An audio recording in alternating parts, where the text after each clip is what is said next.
अभी 6 महीने 8 महीने का चुनाव का अभी पीरियड है और अभी लागू नहीं हुआ है, ये बात की जा रही है। बात लागू की नहीं कह रहा हूँ, इस पर मुद्दा क्यों जिक्र हुआ है, क्यों आया गया? ये उनके उसमें घोषणा पत्र में लिख गया था हम राम मंदिर बनवाएंगे, 370 हटाएंगे, उन्हें हटाई। राम मंदिर को सुप्रीम कोर्ट के द्वारा बनाया गया, यूसीसी उनके उसमें था, तो अपने उनको पूरा कर रहे हैं वो तो बातों को, उसमें गलत क्या है? महंगाई वादों में नहीं थी। महंगाई और बेरोजगारी बातों में होती है, हर चीज आदमी कंट्रोल नहीं कर सकता है, पर चीजें बढ़ रही हैं तो आदमी की इनकम भी बढ़ी है। इकोनॉमी इसकी भारत की अमीर इनकम बढ़ी है, 2 लाख करोड़। आपकी इनकम बढ़ी? कोई इनकम नहीं बढ़ी और 2014 आदमी भारत की इनकम 2 ट्रिलियन के आस ठेले लगाने के लिए मजबूर हुआ है आदमी, पकौड़े बेच। देखिए हम मानते हैं दूसरी सरकार, चलो मानो मोदी जी नहीं आए, दूसरी सरकार आ गई, बेरोजगारी की हटाने की गारंटी कौन सी सरकार देती है? महंगाई को घटाने की गारंटी कौन सी सरकार देती है? गारंटी दे हमें लिखित में स्टाम्प। पुरानी सरकारों ने एक विभिन्न धर्मों की बात कर रहे हैं, फिर एक समानता की बात करते हैं, एक समान पेंशन की बात करते हैं, एक समान इनकम की बात करते हैं। जब एक समान नागरिक संहिता कानून की बात हो रही है तो इस पे पीछे क्यों हट रहे हैं? कौन जवाब देगा इसका? हाँ भाई साहब। एक समान कानून लाने से पहले इन्हें ये तो देखना चाहिए कि जाति धर्म की चलिए बात छोड़ देते, भारत देश में समान लोग हैं, गरीब अमीर के साथ बैठ सकता है, सही कमाई कर रहा है कि नहीं कर रहा है, इस बारे में सरकार कभी सोचती है? सबसे बड़ी बात है इस देश की खूबसूरती क्या है, सभी धर्म सभी जाति। हिमाचल अलग है, उत्तर प्रदेश अलग है, राजस्थान अलग है। यहाँ का आदमी अगर हिमाचल जा रहा है तो वहाँ की खूबसूरती देखने जा रहा है ना, ये सारी चीज़ें हैं। अब जैसे बड़े भाई साहब ने बताया कि इम्फाल और मणिपुर में जो हो रहा है आज की डेट में, अगर वहाँ भाजपा जैसे एक भाजपा की सरकार है केंद्र में, वहाँ भाजपा शासित प्रदेश होते तो क्या ये लोग जाते नहीं या मदद नहीं करते, क्या नहीं करते? तो ये आने वाले चुनाव में इनको अगर लगता कि हम वहाँ जीत रहे हैं या नहीं जीत रहे हैं तो ये अपनी क्या कहते हैं, आप जैसे देखते हैं यूपी में जो चुनाव होता है तो पूरा केंद्रीय मंत्रिमंडल और आपका मुख्यमंत्री सब एक छोटे से पार्षद के चुनाव में आपने देखा होगा कि मुख्यमंत्री तक रैली करने आ रहे हैं। तो एक गुट को मतलब एक मुख्यमंत्री की जो छवि है वो शोभा नहीं देती कि वो पार्षद के चुनाव में जाकर गली गली घूमे। तो एक बात मैं ये कहना चाहता हूँ, बस यहाँ सभी जाति धर्म के लोग रहते हैं। भाई साहब ने बोला कि राय वाली बात है, अब यूसीसी लागू करने से पहले जैसे मीडिया सब जगह ओपिनियन पोल जाती है करने चुनाव से पहले, ऐसे लोगों को पूछते तो सही। आपने तो एक डिक्लेरेशन कर दिया कि हम यूसीसी लागू कर रहे हैं, आप उसके अंदर आएंगे, आप पे वो थोप दिया जाएगा, ये कानून आपको मानना ही मानना है। कुल मिला के ये है, जैसे आज की डेट में पुलिस को जो सारी पावर दे दिया कि किसी भी तबके के आदमी को पकड़ लिया जाए, उसको थाने में बैठा लिया जाए। अब पुलिस की इच्छा है कि उस पर वो 302 लगाए, 307 लगाए, एनडीपीएस लगाए या चोरी के मुकदमे में बंद कर दे। तो कुल मिला के वही चीज़ है, हिटलर शाही इस देश में बहुत बुरी तरीके से हावी हो चुकी है।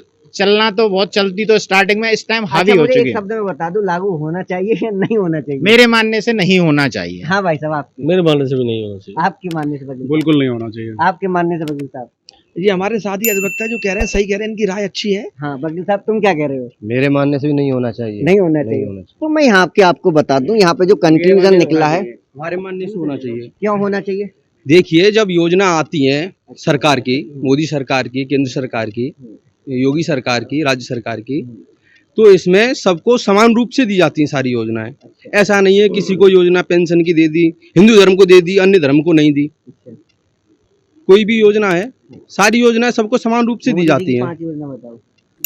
देखियो, पीएम किसान योजना, चाहे मुस्लिम आ जाए, चाहे हिंदू आ जाए, चाहे जैन आ जाए, जिस पे खेत है उसको पेंशन मिलनी है, उसमें कोई भेदभाव नहीं किया जाएगा। ठीक है, इस तरीके से जो पेंशन आ रही है, पेंशन में सब तरीके से समान चल रहा है, जैसे सबको समान लेके चला जा रहा है। कोई सी भी पेंशन हो, वृद्धावस्था, मृत्यु पेंशन जो मिलती है, हाँ, जो मृत्यु के बाद जो एकीकृत विधवा पेंशन मिलती है, और जो भी पेंशन सारी मिलती है सबको, चाहे मुस्लिम हो चाहे कोई हो, सबको मिलती है वो पेंशन। 5 योजना तो बता दो। 5 योजना बता तो दी। एक तो पीएम किसान है, हाँ, और एक तुम्हारे स्वच्छ भारत मिशन है, हाँ, सबको सबको शौचालय वगैरह प्रदान किए गए। एक जो है खाते खुलवाए गए सबके, जनधन योजना के तहत सबके खुलवाए गए, किसी के साथ भेदभाव नहीं किया गया। अच्छा, एक चीज आई है कि जब केंद्र सरकार ने जो भी रही, कांग्रेस रही पहले, जब हिंदुओं में भी बहुत कुरीतियां थी, जब ये कुरीतियों को मिटाने के लिए सरकारें आगे आई पहले तो हिंदुओं ने विरोध तो नहीं किया। सती प्रथा थी, अन्य प्रथाएं थी, बहुत बहुत आदमी 4-4 शादियां करते थे, पहले राजा महाराजा करते थे हिंदुओं में, अब नहीं कर रहे हैं। जो हिंदुओं पे जब लागू हुआ तो कानून तो बन गया ना, अब एक से शादी ज्यादा करते हैं। अच्छा, अपने पॉइंट पर वापस आ जाते हैं, ये लागू क्यों होना चाहिए? इसीलिए होना चाहिए जब हिंदुओं ने सारी कुरीतियों को छोड़ के जब सब कानूनों को, हिंदू मैरिज एक्ट को एक्सेप्ट किया कि हमारे लिए लागू कर दो, कोई दिक्कत नहीं, हम 4 शादी नहीं कर सकते, 2 नहीं कर सकते, हम तलाक वगैरह देंगे तो कानून के दायरे में देंगे, तो मुस्लिमों को भी ये एक्सेप्ट करना पड़ेगा और धर्मों को भी ये एक्सेप्ट करना पड़ेगा। 4 शादी नहीं कर सकते, ठीक है ना, ये कुरीतियाँ ये मिटानी पड़ेंगी समाज में से, इसलिए इसको आना चाहिए। हाँ भैया, आ जाओ इधर आओ। बताओ क्या नाम है तुम्हारा, ये बताओ। एडवोकेट नीरज पचौरी। कौन सी कितने साल से कर रहे हो आप? मैं लगभग 1 साल से प्रैक्टिस में हूँ और 2021 का पास कौन आउट। सी ईयर में हो अभी? मैंने पास आउट कर लिया है, अब 1 साल से लगभग प्रैक्टिस कर रहा हूँ मथुरा कोर्ट में। तो बताओ क्यों लागू होना चाहिए? यूसीसी ये है 5 कि फायदे बताओ इसके। 5 फायदे, एक तो सबके लिए समान जो कानून बनेंगे सबके लिए बराबर होंगे, नंबर 1 बात ये है। दूसरा ये है कि अगर ये कानून पास होता है तो सबके, अगर कोई भी किसी मत का हो, किसी का मजहब का हो, सबके लिए भी जितनी क्रूतियाँ हैं वो खत्म होंगी, सबके लिए एक समान अधिकार है। जैसे आईपीसी है, इंडियन पेनल कोड है, वो सबके लिए बराबर है।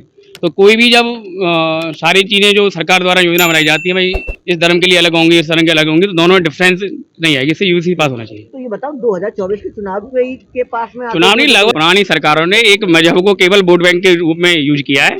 अगर चाहते तो 1956 में हिंदू मैरिज एक्ट पास हुआ था, उसी के साथ यूसीसी लागू होने आनी चाहिए थी। जब हिंदू मैरिज एक शादी कर सकता है तो बाकी धर्म के लोग एक शादी कर सकते हैं। हिंदू इससे पहले 4-4 शादियां राजा करते थे, उसके बाद चीजें हटाई गई थी। बड़े भाई साहब ने बताया था ये चीजें। 1956 में जब प्रधानमंत्री नेहरू जी थे, उन्होंने यही बात किया कि हम हिंदू लोगों के लिए इसे लागू कर रहे हैं, मुस्लिम लोगों के लिए नहीं कर रहे। इसका मतलब वोट बैंक की राजनीति उन्होंने की थी।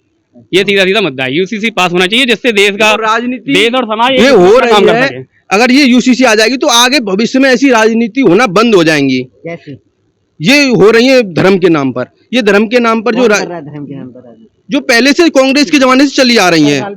यूसीसी नहीं आने दी, यूसीसी नहीं आने दी, तब लागू हो जाती। किससे बताएं?